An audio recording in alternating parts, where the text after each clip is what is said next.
हरियाणा में भाजपा जेजेपी गठबंधन टूटने की चर्चाएं चल रही है। इस बीच हरियाणा के मुख्यमंत्री मनोहर लाल खट्टर ने इस मुद्दे पर गेंद भाजपा के प्रदेश प्रभारी विप्लव देव के पाले में डाल दी है।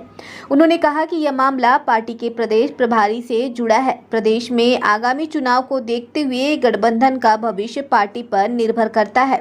हालांकि उन्होंने ये भी कहा कि फिलहाल भाजपा और जेजेपी गठबंधन का वजूद कायम।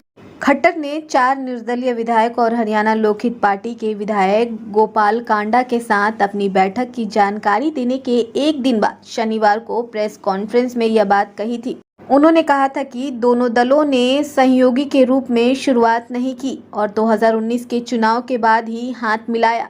खट्टर ने कहा कि जेजेपी के साथ गठबंधन लोकहित में किया गया था।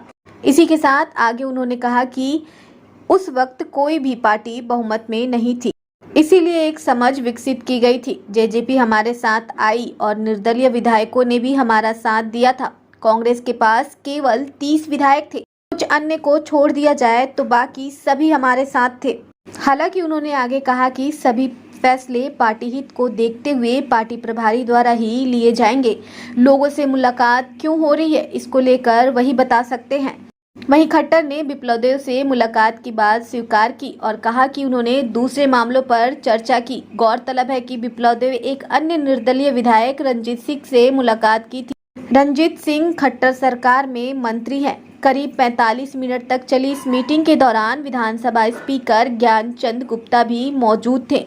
इसके बाद रंजीत सिंह ने कहा कि बैठक मुख्य रूप से भाजपा के साथ मेरे एडजस्टमेंट के बारे में थी।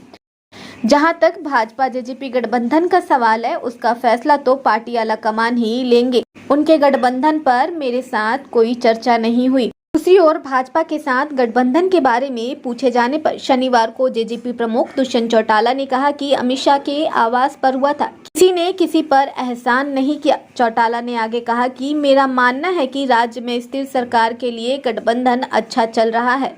कल यदि हृदय परिवर्तन होता है तो मैं उस पर क्या कह सकता हूं।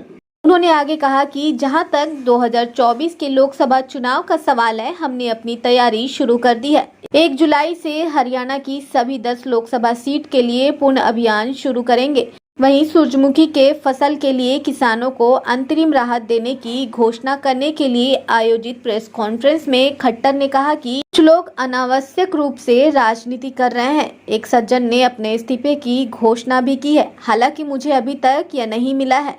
खट्टर शाहबाद से जेजेपी विधायक रामकरण काला का जिक्र कर रहे थे, जिन्होंने 6 जून को किसानों पर हुए लाठीचार्ज के विरोध में शुक्रवार को राज्य गन्ना निगम सुगरफेड से इस्तीफे देने की घोषणा की थी।